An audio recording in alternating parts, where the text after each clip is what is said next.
Line ಟಿವಿಯ big ನ್ಯೂಸ್ಗೆ ಸ್ವಾಗತ. ನಾನು ಬಸವರಾಜು.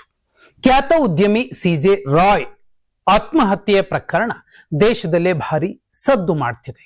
ಕೇಂದ್ರ ಸರ್ಕಾರ ಹಾಗೂ ಕೇಂದ್ರ ತನಿಖಾ ಸಂಸ್ಥೆಗಳ ಮೇಲೆ ಅನುಮಾನ ಮೂಡಿಸಿದೆ ಹಾಗೂ ಎಲ್ಲ ಆಯಾಮಗಳನ್ನ ತನಿಖೆ ಮಾಡ್ತೀವಿ ಅಂತ ರಾಜ್ಯ ಸರ್ಕಾರ ಕೂಡ ಹೇಳಿರುವಂತದ್ದು. ಮತ್ತೊಂದೆಡೆ ಮಹಾರಾಷ್ಟ್ರದಲ್ಲಿ ಅಜಿತ್ ಪವಾರ್ ಪತ್ನಿ ಡಿಸಿಎಂ ಆಗಿ ಪ್ರಮಾಣ ವಚನ ಸ್ವೀಕರಿಸಿದ್ದಾರೆ. ಈ ಮಧ್ಯೆ ಡಿಕೆ ಶಿವಕುಮಾರ್ ಅವರ ವಿರುದ್ಧ ಕಾಂಗ್ರೆಸ್ನ ಅತ್ಯಂತ ಹಿರಿಯ ನಾಯಕರೊಬ್ಬರ ರಿಪೋರ್ಟ್ ದೆಹಲಿಗೆ ತಲುಪಿರುವಂತದ್ದು.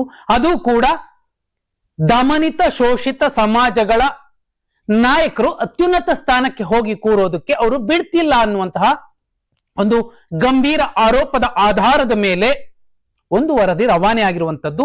ಎಲ್ಲೋ ಒಂದು ಕಡೆ ರಣದೀಪ್ ಸಿಂಗ್ ಸುರ್ಜೇವಾಲಾ ಅವರು ರಾಜ್ಯಕ್ಕೆ ಬಂದ ಮೇಲೆ ಸಮಸ್ಯೆಗಳಾಗ್ತಿದಾವೆ ಹೇಗೆ ಅನ್ನೋದನ್ನ ದಿನಾಂಕಗಳನ್ನ ನಿಗದಿ ಮಾಡುವ ಮೂಲಕ, ದಾಖಲು ಮಾಡುವ ಮೂಲಕ, ಮೆನ್ಷನ್ ಮಾಡುವ ಮೂಲಕ ಒಂದು ರಿಪೋರ್ಟ್ ಅನ್ನ ರವಾನಿಸಿರುವಂತದ್ದು ಡಿ ಕೆ ಶಿವಕುಮಾರ್ ಅವರಿಗೆ ಮತ್ತೊಮ್ಮೆ ಸಮಸ್ಯೆ. ಪೂರ್ಣಾವಧಿ ಸಿದ್ದರಾಮಯ್ಯ ಅವರು ಮುಂದುವರಿತಾರೆ, ಅದರಲ್ಲಿ ಎರಡು ಮಾತಿಲ್ಲ. ಆದ್ರೆ ಡಿ ಕೆ ಶಿವಕುಮಾರ್ ಅವರ ಆಸೆ ಏನಿತ್ತು ಆ ಆಸೆ ಈಡೇರೋದಿಲ್ಲ. ಏನೆಲ್ಲ ಪ್ರಮುಖ ಸುದ್ದಿಗಳಿದ್ವು ಒಂದೊಂದಾಗಿ ನೋಡೋಣ ಬನ್ನಿ. ಖ್ಯಾತ ಉದ್ಯಮಿ ಸಿಜೆ ರಾಯ್ ಪ್ರಕರಣ ದೇಶಾದ್ಯಂತ ಭಾರಿ ಸಂಚಲನ ಸೃಷ್ಟಿಸಿದೆ. ಐಟಿ ಅಧಿಕಾರಿಗಳ ದಾಳಿ ವೇಳೆಯೇ ಆತ್ಮಹತ್ಯೆಗೆ ಶರಣಾಗಿರುವುದು ಭಾರಿ ಅನುಮಾನ ಹುಟ್ಟುಹಾಕಿದೆ. ಈಗಾಗಲೇ ಅಶೋಕ್ ನಗರ ಠಾಣೆ ಪೊಲೀಸರು ತನಿಖೆ ಚುರುಕುಗೊಳಿಸಿದ್ದಾರೆ. ಇನ್ನು ರಾಯ್ ಕುಟುಂಬಸ್ಥರು ಕಚೇರಿಯ ಸಿಬ್ಬಂದಿಯನ್ನು ಪೊಲೀಸರು ವಿಚಾರಣೆಗೆ ಒಳಪಡಿಸಿದ್ದಾರೆ. ಹಲವು ಆಯಾಮಗಳಲ್ಲಿ ತನಿಖೆ ನಡೀತಿದೆ. ಇನ್ನು ಬೌರಿಂಗ್ ಆಸ್ಪತ್ರೆಯಲ್ಲಿ ಮರಣೋತ್ತರ ಪರೀಕ್ಷೆ ಪೂರ್ಣಗೊಂಡಿದೆ.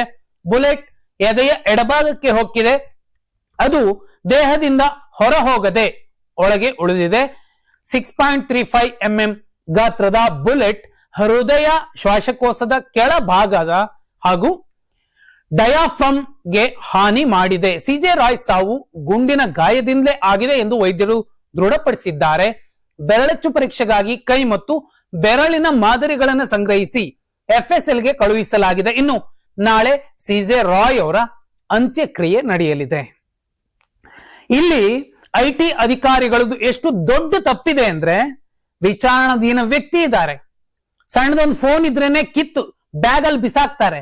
ಅರೆ ಇಲ್ಲಿ ಪಿಸ್ತೂಲ್ ಇದ್ರು ಕೂಡ ಇವ್ರೇನ್ ಗೆಣಸ್ಕೆತ್ತಿದ್ರ, ಅಥವಾ ಇವ್ರ ಎದುರುಗಡೆನೆ ಅವ್ರು ಶೂಟ್ ಮಾಡ್ಕೋತಿದ್ದಾರೆ, ಆತ್ಮಹತ್ಯೆ ಮಾಡ್ಕೋತಿದ್ದಾರೆ ಅನ್ನೋದೇ ಆದ್ರೆ ಇವ್ರೇನ್ ಮಾಡ್ತಿದ್ರು, ಅಥವಾ ಇಲ್ಲಿ ಶೂಟ್ ಮಾಡ್ಕೊಂಡಿದ್ದು ಅವರೇನಾ ಮತ್ತೊಬ್ರ ಅನ್ನುವಷ್ಟರ ಮಟ್ಟಿಗೆ ಅನುಮಾನ ಮೂಡಿಸ್ತಿದೆ. ನೋಡಿ, ಗುಜರಾತ್ ನಲ್ಲೆಲ್ಲೋ ಕೆಲವರು ಇದ್ದಾರೆ, ಅವ್ರಿಗೆ ಓಡೋಗೋದಕ್ಕೆ ಆಪ್ಷನ್ ಸಿಗುತ್ತೆ. ಈ ದೇಶಕ್ಕೆ ಅವರಂತಹ ನೀಚ, ಕೆಟ್ಟ, ಕೊಳಕು, ಲಫ್ಡಾತನದ ದೇಶದ್ರೋಹಿಗಳು ಇನ್ಯಾರು ಇಲ್ವೇನು? ಅರೆ ಇಲ್ಲಿ ಕರ್ನಾಟಕದ 2 ಎಕ್ಸಾಂಪಲ್. ಕಾಫಿ ಡೇ ಮಾಲೀಕರು ಸಿದ್ಧಾರ್ಥ್ ಅವರು ಇದೇ ರೀತಿ ಸಾವನ್ನಪ್ಪಿದ್ರು. ಈಗ ಸಿಜೆ ರಾಯ್ ಅವರು ಕೂಡ ಇದೇ ರೀತಿ ಆತ್ಮಹತ್ಯೆಗೆ ಶರಣಾಗಿರುವಂತದ್ದು. ಗುಜರಾತ್ಗೊಂದು ನ್ಯಾಯ, ಗುಜರಾತ್ ಆಚೆಗಿನ ಬೇರೆ ರಾಜ್ಯಗಳಿಗೊಂದು ನ್ಯಾಯ ಅಂದ್ರೆ ಕೇಂದ್ರದ ತನಿಖಾ ಸಂಸ್ಥೆಗಳು ಕಣ್ಣಿ ಹಾಕಿರುವಂತಹ ಅಥವಾ ಮೂಗುದಾರ ಹಾಕಿಸಿಕೊಂಡಿರುವಂತಹ ಈ ಕೋಣ, ಎಮ್ಮೆ, ದನಗಳ ರೀತಿಯಲ್ಲಿ ಕೇಂದ್ರ ಸರ್ಕಾರದ ಪರವಾಗಿ ಕೆಲಸ ಮಾಡ್ತಿದ್ದಾವೆ, ಅಥವಾ ಈ ಹಫ್ತಾ ವಸೂಲ್ ಮಾಡ್ತಾರಲ್ಲ ರೌಡಿಗಳು, ಅವ್ರ ರೀತಿಯಲ್ಲಿ ಇವ್ರು ವರ್ತಿಸ್ತಿದ್ದಾರೆ. ಯಾಕೆ ಅಂದ್ರೆ ಕೇರಳ ಚುನಾವಣೆಗೆ ಫಂಡಿಂಗ್ ಕೂಡ ಈ ಕಲೆಕ್ಟ್ ಮಾಡ್ತಿದ್ದಾರೆ ಎನ್ನುವಂತಹ ಗಂಭೀರ ಆರೋಪ ಕೇಂದ್ರದ ತನಿಖಾ ಸಂಸ್ಥೆಗಳ ಮೇಲೆ ಬಂದಿರುವಂತದ್ದು. ಸಿಜೆ ರಾಯ್ ಆತ್ಮಹತ್ಯೆ ಪ್ರಕರಣ ಹಲವು ಅನುಮಾನಗಳಿಗೆ ಕಾರಣವಾಗಿದೆ. ರಾಯ್ ಅವರ ಡೈರಿ ಈಗ ಪೊಲೀಸರ ತನಿಖೆಯ ಪ್ರಮುಖ ಭಾಗವಾಗಿದೆ. ಡೈರಿಯಲ್ಲಿ ರಾಜ್ಯದ 2 ಪ್ರಭಾವಿ ಶಾಸಕರು ಮತ್ತು 1 ಮಾಜಿ ಸಂಸದರು ಅವರ ಹೆಸರು ಉಲ್ಲೇಖವಾಗಿದೆಯಂತೆ. ಬೆಂಗಳೂರಿನ ಪ್ರಭಾವಿ ಶಾಸಕರು ಮತ್ತು ಕೋಲಾರ ಜಿಲ್ಲೆಯ ಶಾಸಕರ ಜೊತೆಗಿನ ವ್ಯವಹಾರಿಕ ಸಂಬಂಧಗಳ ಬಗ್ಗೆ ಮಾಹಿತಿ ಹಾಗೂ ಚಿತ್ರರಂಗದ ಗಣ್ಯರ ಹೆಸರುಗಳನ್ನ ಉಲ್ಲೇಖಿಸಿರುವುದು ಗೊತ್ತಾಗಿದೆ. ಈ ಡೈರಿಯಲ್ಲಿ ದಕ್ಷಿಣ ಭಾರತದ ಖ್ಯಾತ ನಟಿ ಮತ್ತು ಮಾಡೆಲ್ಗಳ ಹೆಸರುಗಳು ಉಲ್ಲೇಖವಾಗಿರುವ ಒಂದು ಅಂಶ ಎದ್ದು ಕಾಣ್ತಿರುವಂತದ್ದು. ದುಬೈನಲ್ಲಿ ಅವರು ನಡೆಸುತ್ತಿದ್ದ ವ್ಯವಹಾರಗಳು ಮತ್ತು ಅಲ್ಲಿನ ಪ್ರಭಾವಿ ವ್ಯಕ್ತಿಗಳ ಸಂಪರ್ಕದ ಬಗ್ಗೆಯೂ ರಾಯ್ ಬರೆದಿದ್ದಾರೆ ಎನ್ನಲಾಗ್ತಿದೆ. ಇದರ ಮಧ್ಯೆನೆ ಶುಗರ್ ಡ್ಯಾಡಿ, ಮತ್ತೊಂದು ಮಗದೊಂದು ಎಲ್ಲವೂ ಚರ್ಚೆ ಮಾಡ್ತಿದ್ದಾರೆ. ಆದ್ರೆ 9,000 ಕೋಟಿಯ ಒಡೆಯ, ಸಾಕಷ್ಟು ಸಿನಿಮಾಗಳನ್ನ ಪ್ರೊಡ್ಯೂಸ್ ಮಾಡಿರುವಂತವ್ರು, ಸಿನಿಮಾದವರ ನಂಟಿರುತ್ತೆ, ಇಲ್ಲ ಅಂತಲ್ಲ. ಆದ್ರೆ ಪ್ರತ್ಯೇಕವಾಗಿ ಒಂದು ನಟಿಯ ಜೊತೆಗಿನ ನಂಟಿನ ಬಗ್ಗೆ ಸಾಕಷ್ಟು ಜನ ಗುಲ್ಲೆಬ್ಬಿಸ್ತಿದ್ದಾರೆ. ಪತ್ರಿಕೋದ್ಯಮದ ಎಥಿಕ್ಸ್ ಇರೋದೆಷ್ಟು? ಸತ್ತಾಗ ಸಾಧ್ಯದಷ್ಟು ಒಳ್ಳೆಯದನ್ನೇ ಹೇಳ್ಬೇಕು ಆ ವ್ಯಕ್ತಿ ಬಗ್ಗೆ. ಮಾಮೂಲಿ ಅವ್ರು ಮನುಷ್ಯ ಅಂದ್ಮೇಲೆ ತಪ್ಪುಗಳನ್ನ ಮಾಡಿರ್ತಾರೆ, ಆದ್ರೆ ಆ ತಪ್ಪುಗಳನ್ನ ಬದುಕಿದ್ದಾಗಲೋ ಅಥವಾ ಅವರು ಸತ್ತಾಗ ಮಾತಾಡೋದಲ್ಲ, ಸತ್ತ ನಂತರದಲ್ಲಿ ಚರ್ಚಿಸಬಹುದಾಗಿರುತ್ತೆ. ಬದುಕಿದ್ದಾಗೆ ಆತನ ತಪ್ಪುಗಳನ್ನ ಯಾರು ಕೂಡ ಬೊಟ್ಟು ಮಾಡಿ ತೋರಿಸಿ ಹೀಗ್ ಮಾಡಿದ್ದಪ್ಪ ನೀನು ಈಗ ತಿದ್ಕೋಬೇಕು ಅಂತ ಹೇಳಿದಿದ್ರೆ ಎಲ್ಲರೂ ತಿದ್ಕೋತಾರೆ. ಆಗ ಯಾರು ಮಾತಾಡ್ಲಿಲ್ಲ. ಈಗ ಬಾಯಿಗೆ ಬಂದಂಗೆ ಎಲ್ಲರೂ ಕೂಡ ಮಸಾಲೆ, ಗರಂ ಮಸಾಲೆ ಎಲ್ಲ ಮಿಕ್ಸ್ ಮಾಡಿ ಮಾತಾಡ್ತಿರುವಂತದ್ದು ಇದು ಸರಿಯಾದ ರೀತಿ ಅಲ್ಲ. ಸಿಜೆ ರಾಯ್ ಅಂತಾರಾಷ್ಟ್ರೀಯ ಹವಾಲಾ ಮಾಫಿಯಾದಲ್ಲಿ ಭಾಗಿಯಾಗಿದ್ರ ಅನ್ನೋ ಪ್ರಶ್ನೆ ಮೂಡಿದೆ. ಮುಂಬರುವ ಕೇರಳ ಚುನಾವಣೆಗಳಿಗೆ ವಿದೇಶದಿಂದ ಹವಾಲಾ ಮೂಲಕ ಹಣವನ್ನ ರಾಜಕೀಯ ಪಕ್ಷಗಳಿಗೆ ವರ್ಗಾಯಿಸಿದ್ರ ಎಂಬ ಬಗ್ಗೆಯೂ ಕೂಡ ತನಿಖೆ ನಡೆಸಲಾಗ್ತಿದೆ. ಕೇಂದ್ರ ತನಿಖಾ ಸಂಸ್ಥೆಗಳಾದ ಇಡಿ, ಐಟಿ ಮತ್ತು ರೆವೆನ್ಯೂ ಇಂಟೆಲಿಜೆನ್ಸ್ ಅಧಿಕಾರಿಗಳು ಕಳೆದ 6 ತಿಂಗಳಿಂದ ರಾಯ್ ಹಣಕಾಸು ವ್ಯವಹಾರಗಳ ಮೇಲೆ ಕಣ್ಗಾವಲು ಇರಿಸಿದ್ರು ಎನ್ನಲಾಗಿದೆ. ಇನ್ನು ರಾಯ್ ಅವರು ರಾಜಕೀಯ ಪ್ರವೇಶ ಮಾಡುವ ಯೋಜನೆಯನ್ನು ಹೊಂದಿದ್ರು ಎನ್ನಲಾಗ್ತಿದೆ ಮತ್ತು ಹವಾಲಾ ಹಣವನ್ನ ರಾಜಕೀಯ ಲಾಭಕ್ಕಾಗಿ ಬಳಸಿಕೊಳ್ಳಲು ಸಿದ್ಧತೆ ನಡೆಸಿದ್ರು ಎಂಬ ಅನುಮಾನಗಳು ಕೇಳಿ ಬರ್ತಿವೆ.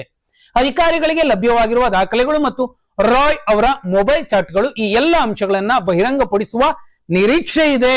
ಜೈಲು ಶಿಕ್ಷೆಯ ಭಯ ಅಥವಾ ಅವ್ಯವಹಾರಗಳು ಬಹಿರಂಗಗೊಳ್ಳುತ್ತವೆ ಎಂಬ ಆತಂಕ ಅವರ ಸಾವಿಗೆ ಕಾರಣವಾಗಿರಬಹುದು ಎಂದು ಊಹಿಸಲಾಗ್ತಿದೆ. ಇವೆಲ್ಲ ಊಹಿಸಲಾಗುವಂತಹ ಸುದ್ದಿಗಳೇನೆ. ಆ ವ್ಯಕ್ತಿ ಬದುಕಿದ್ದಾಗ ಬಡಬಗ್ಗರಿಗೆ, ವಿದ್ಯಾರ್ಥಿಗಳಿಗೆ ಸಾಕಷ್ಟು ಧನ ಸಹಾಯ ಮಾಡಿದ್ದಾರೆ. ಒಂದು ಅವರ ವೃತ್ತಿ ಏನೇ ಇರಬಹುದು, ಎಲ್ಲಾ ವೃತ್ತಿಯಲ್ಲಿ ವ್ಯಾಪಾರಸ್ಥರು ಕೂಡ ಏನ್ ಸಾಚತನದಿಂದಲೇ ಮಾಡೋದಿಲ್ಲ. ವ್ಯಾಪಾರಂ ದ್ರೋಹ ಚಿಂತನಂ ಅನ್ನೋ ರೀತಿಯಲ್ಲಿ ಅವ್ರು ಮಾಡ್ಕೋತಾರೆ. ಆದ್ರೆ ಸಾರ್ವಜನಿಕ ಬದುಕಿನಲ್ಲಿ ಆತ ಹೇಗಿದ್ದ? ಸಭ್ಯತೆಯಿಂದ ಇದ್ದ. ಹಾಗಿದ್ರೂ ಕೂಡ ಐಟಿ ಮತ್ತು ಇಡಿ, ರೆವಿನ್ಯೂ ಇಂಟೆಲಿಜೆನ್ಸ್ ಸೇರಿದಂತೆ ಎಲ್ಲ ತನಿಖಾ ಸಂಸ್ಥೆಗಳು ಯಾಕೆ ಈಗ ಕೇಂದ್ರ ಸರ್ಕಾರದ ಪರವಾಗಿ ತಕತೈ ಅಂತ ಕುಣಿತಿದ್ದಾವೆ?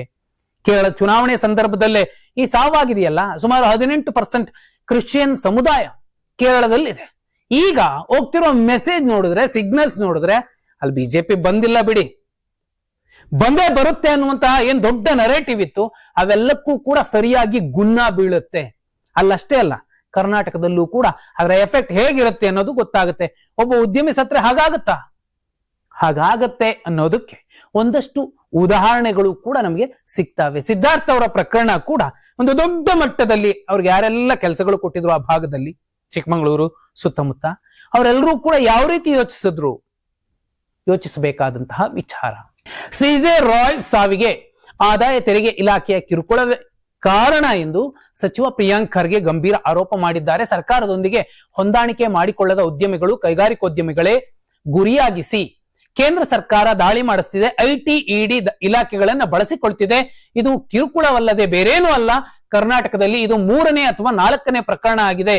ಹೀಗಂತ ಕೇಂದ್ರ ಸರ್ಕಾರದ ವಿರುದ್ಧ ಪ್ರಿಯಾಂಕ್ ಖರ್ಗೆ ಗುಡುಗಿದ್ದಾರೆ. ಇದೇ ವೇಳೆ ಪ್ರಕರಣದ ತನಿಖೆಯನ್ನ ಮಾಡ್ತೀವಿ ಹಾಗೂ ಅಧಿಕಾರಿಗಳನ್ನು ತನಿಖೆ ಮಾಡ್ತೀವಿ ಅಂತ ಸರ್ಕಾರದ ಪರವಾಗಿ ಅವರು ಧ್ವನಿ ಎತ್ತಿರುವಂತದ್ದು ಸಿಂಪಲ್. ಇವರು ಪ್ರಿಯಾಂಕ್ ಖರ್ಗೆ ಅವರು ಕೂಡ ತುಂಬಾ ಸ್ಪಷ್ಟವಾಗಿ ಹೇಳಿದ್ರು, ಕೇಂದ್ರದಲ್ಲಿ ಸರ್ಕಾರ ಯಾವ್ದಿದೆ, ಗುಜರಾತ್ನಲ್ಲಿ ಆ ಮೋದಿ, ಈ ಮೋದಿ, ಎಲ್ಲಾ ಮೋದಿ ಯಾರೆಲ್ಲ ಲಫ್ರಾತನ ಮಾಡಿ ದೇಶದ ಅರ್ಥವ್ಯವಸ್ಥೆಗೆ ಲಾಸ್ ಮಾಡಿದ್ರು ಉದ್ಯಮಿಗಳು, ಅವರೆಲ್ಲ ಓಡೋಗೋದಕ್ಕೆ ಅವಕಾಶ ಸಿಗತ್ತೆ.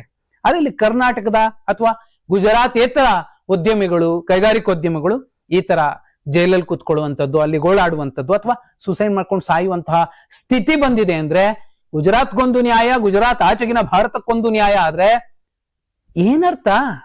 ಜನ ಯೋಚನೆ ಮಾಡ್ತಾರೆ. ಬಿಜೆಪಿಗರ ವಿರುದ್ಧ ಬಿಕೆ ಹರಿಪ್ರಸಾದ್ ಹರಿಹಾಯ್ದಿದ್ದಾರೆ. ಭೂತದ ಬಾಯಲ್ಲಿ ಭಗವದ್ಗೀತೆ ಕೇಳುವುದು ಒಂದೇ, ಬಿಜೆಪಿಯವರಿಂದ ಘನತೆ, ಗೌರವ, ಸಂಸ್ಕೃತಿಯ ಬಿಟ್ಟಿ ಪಾಠ ಕೇಳುವುದು ಒಂದೇ. ಸದನಗಳ ಘನತೆ, ಗೌರವವನ್ನ ಮೂರಾಬಟ್ಟೆ ಮಾಡಿರುವ ಬಿಜೆಪಿ ನೈತಿಕತೆಯ ಪಾಠ ಮಾಡುವುದು ಹೇಸಿಗೆತನದ ಪರಮಾವಧಿ. ಹೀಗಂತ ಟ್ವೀಟ್ ಮಾಡುವ ಮೂಲಕ ಕುಟುಕಿದ್ದಾರೆ. ಸುಪ್ರೀಂ ಕೋರ್ಟ್ ನಿಂದ ಗಡಿಪಾರಾದವನ ಚೇಲಾಗಳೇ ತುಂಬಿ ತುಳುಕುತ್ತಿರುವ ಬಿಜೆಪಿಗೆ ರೌಡಿ ಕೊತ್ವಾಲನೇ ಗುರು. ಸದನದಲ್ಲೇ ಸರ್ಕಾರದ ಸಚಿವೆಯನ್ನ ವೇಶ್ಯೆ ಎಂದು ಕರೆದವನನ್ನ ಚಿಂತಕರ ಚಾವಡಿ ಸದಸ್ಯನನ್ನಾಗಿ ಮಾಡಿರುವ ಬಿಜೆಪಿ ಸಂಸ್ಕೃತಿ ಯಾವುದು? ಬಿಜೆಪಿಯ ಗುಡ್ಡು ಬೆದರಿಕೆಗಳಿಗೆ, ಅವಮಾನಗಳಿಗೆ ಹೆದರುವ, ಬಗ್ಗುವ ಹೇಡಿ ನಾನಲ್ಲ, ನನ್ನದು ಗಾಂಧಿ ಸಂತತಿ, ಹೇಡಿ ಸಾವರ್ಕರ್ ಸಂತತಿಯಂತೂ ಅಲ್ಲವೇ ಅಲ್ಲ ಅಂತ BK ಹರಿಪ್ರಸಾದ್ ಅವರು ವ್ಯಂಗ್ಯವಾಗಿ ಪೋಸ್ಟ್ ಮಾಡಿದ್ದಾರೆ. ನೋ ಡೌಟ್ BK ಹರಿಪ್ರಸಾದ್ ಅವರು ಹೇಳಿರುವಂತಹ ಒಂದಷ್ಟು ವಿಚಾರಗಳು ಒಪ್ಪುವಂತದ್ದೇ. ಸದನದಲ್ಲಿ ಬ್ಲೂ ಫಿಲಂ ನೋಡಿದವ್ರು ಯಾರು? ಸದನದಲ್ಲಿ ಶರ್ಟ್ ಬಿಚ್ಚಾಕೊಂಡು ಓಡಾಡ್ದವ್ರು ಯಾರು? ಸದನದಲ್ಲಿ ಪದೇ ಪದೇ ಸರ್ಕಾರದ ಕಾಗದ ಪತ್ರಗಳನ್ನ ಅಥವಾ ಒಂದು ಕಾನೂನಿನ ಪ್ರತಿಯನ್ನ ಹರಿದು ಬಿಸಾಕಿದವ್ರು ಯಾರು? ಎಲ್ಲಾ ಕೂಡ ಇವ್ರೆ. ಸದನದೊಳಗಡೆ ಅಲ್ಲಿ ಬಾಂಬ್ ಬಿಟ್ಟು ಉಡಾಯಿಸಿ ಬ್ಲಾಸ್ಟ್ ಮಾಡಿಸಿದವ್ರು ಯಾರು? ಬಹುದೊಡ್ಡ ಭದ್ರತಾ ವೈಫಲ್ಯಕ್ಕೆ ಕಾರಣರಾದವ್ರು ಯಾರು? ಇವೆಲ್ಲವನ್ನೂ ನೋಡಿದಾಗ BK ಹರಿಪ್ರಸಾದ್ ಅವರು ಹೇಳ್ತಿರುವಂತಹ ಮಾತುಗಳಲ್ಲಿ ಒಂದಷ್ಟು ವಾಸ್ತವಾಂಶಗಳಿದೆ. ಆದ್ರೆ ಗಾಂಧಿ ವರ್ಸಸ್ ಸಾವರ್ಕರ್ ಅವರ ವಿಚಾರ ಹೇಳುವ ಸಂದರ್ಭದಲ್ಲಿ ನಿಜಕ್ಕೂ ಎಲ್ಲ ಒಂದು ಕಡೆ BK ಹರಿಪ್ರಸಾದ್ ಅವರ ವ್ಯಂಗ್ಯದ ಹಿಂದೆ ಕೂಡ ಅಸಲಿಯತ್ತು ಇದೆ ಅಂತ ಸ್ಪಷ್ಟವಾಗಿ ಕಾಣಿಸುತ್ತೆ. ಮಹಾರಾಷ್ಟ್ರದ ಮೊದಲ ಮಹಿಳಾ DCM ಆಗಿ ಸುನೇತ್ರಾ ಪವಾರ್ ಪ್ರಮಾಣ ವಚನ ಸ್ವೀಕರಿಸಿದ್ದಾರೆ. ರಾಜ್ಯಪಾಲ ಆಚಾರ್ಯ ದೇವವ್ರತ್ ಅವರ ಪ್ರತಿಜ್ಞಾ ವಿಧಿ ಬೋಧಿಸಿದ್ರು. ಲೋಕಭವನದಲ್ಲಿ ನಡೆದ ಕಾರ್ಯಕ್ರಮದಲ್ಲಿ CM ಫಡ್ನವೀಸ್ ಸೇರಿದಂತೆ ಏಕನಾಥ್ ಶಿಂದೆ ಸಂಪುಟದ ಸದಸ್ಯರು, NCP ನಾಯಕರು ಭಾಗಿಯಾಗಿದ್ರು. ಇನ್ನು ವಿಮಾನ ದುರಂತದಲ್ಲಿ ಅಜಿತ್ ಪವಾರ್ ಸಾವಿನ ಬಳಿಕ ಉತ್ತರಾಧಿಕಾರಿ ಯಾರಾಗ್ತಾರೆ ಅನ್ನೋ ಪ್ರಶ್ನೆ ಶುರುವಾಗಿತ್ತು. ಅಜಿತ್ ಪವಾರ್ ಪುತ್ರ ಹಾಗೂ ಟ್ರಬಲ್ ಶೂಟರ್ ಪ್ರಫುಲ್ ಪಟೇಲ್ ಹೆಸರು ಮುನ್ನೆಲೆಗೆ ಬಂದಿತ್ತು. ಇದೀಗ ರಾಜ್ಯಸಭಾ ಸದಸ್ಯೆಯಾಗಿರುವ ಸುನೇತ್ರಾ ಪವಾರ್ DCM ಆಗಿ ಅಧಿಕಾರಕ್ಕೇರಿದ್ದಾರೆ ಹಾಗೂ ಬಾರಾಮತಿ ಕ್ಷೇತ್ರದ ಉಪಚುನಾವಣೆಯಲ್ಲಿ ಸ್ಪರ್ಧಿಸುವ ಸಾಧ್ಯತೆ ಇದೆ ಎನ್ನಲಾಗ್ತಿದೆ. ನಾಳೆ ಕೇಂದ್ರ ವಿತ್ತ ಸಚಿವೆ ನಿರ್ಮಲಾ ಸೀತಾರಾಮನ್ 2026-27ನೇ ಸಾಲಿನ ಬಜೆಟ್ ಮಂಡಿಸಲಿದ್ದಾರೆ. ಭಾನುವಾರ ಬೆಳಗ್ಗೆ 11 ಗಂಟೆಗೆ ಸಂಸತ್ನ ಜಂಟಿ ಅಧಿವೇಶನದಲ್ಲಿ ಬಜೆಟ್ ಮಂಡನೆ ಶುರುವಾಗಲಿದೆ. ಇದು ಭಾರತದಲ್ಲಿ ಮಂಡಿಸಲಾಗುವ 88ನೇ ಬಜೆಟ್ ಹಾಗೂ ನಿರ್ಮಲಾ ಸೀತಾರಾಮನ್ ಅವರಿಗೆ 9ನೇ ಬಜೆಟ್ ಮಂಡನೆ ಆಗಿದೆ. ಈ ಬಾರಿಯೂ ಕೂಡ ಬಜೆಟ್ ಮೇಲೆ ಜನಸಾಮಾನ್ಯರು, ಸಂಬಳ ಗಳಿಸುವ ವರ್ಗ, ಉದ್ಯಮಿಗಳು, ಹೂಡಿಕೆದಾರರು, ವ್ಯಾಪಾರಿಗಳು, ಮಹಿಳೆಯರು ಸಾಕಷ್ಟು ನಿರೀಕ್ಷೆಗಳನ್ನ ಇಟ್ಕೊಂಡಿದ್ದಾರೆ. ಯುರೋಪ್ ಜೊತೆಗಿನ ಒಪ್ಪಂದ ಹಣದುಬ್ಬರಕ್ಕೆ ಕಡಿವಾಣ ಬಿದ್ದಿರುವುದು ಬಜೆಟ್ ಮೇಲಿನ ಆಶಾಭಾವನೆಯನ್ನು ಹೆಚ್ಚಿಸಿದೆ. ಇನ್ನು ಕರ್ನಾಟಕಕ್ಕೆ ನೀರಾವರಿ ಯೋಜನೆಗಳು, ಬೆಂಗಳೂರು ಮೆಟ್ರೋ, ಹೈಸ್ಪೀಡ್ ರೈಲು, ಕೈಗಾರಿಕೆ, ಕಾರ್ಖಾನೆಗಳು ಇವುಗಳ ಸ್ಥಾಪನೆಗೆ ಅನುದಾನ ಎಷ್ಟು ಸಿಗಲಿದೆ ಅನ್ನುವಂತಹ ಕುತೂಹಲ ಕೂಡ ಹೆಚ್ಚಿರುವಂತದ್ದು. ಕುತೂಹಲ ಪ್ರತಿ ಸಲ ಇದ್ದೇ ಇರುತ್ತೆ. ಕೇಂದ್ರದಲ್ಲಿ ರಾಜ್ಯದಲ್ಲಿ ಒಂದೇ ಸರ್ಕಾರ ಇದ್ರೂನು 4 ಕಾಣಿ ಲಾಭ ರಾಜ್ಯಕ್ಕಾಗ್ಲಿಲ್ಲ ಇದುವರೆಗೂ, ಕಾಂಗ್ರೆಸ್ ಇರಲಿ ಬಿಜೆಪಿ ಇರಲಿ.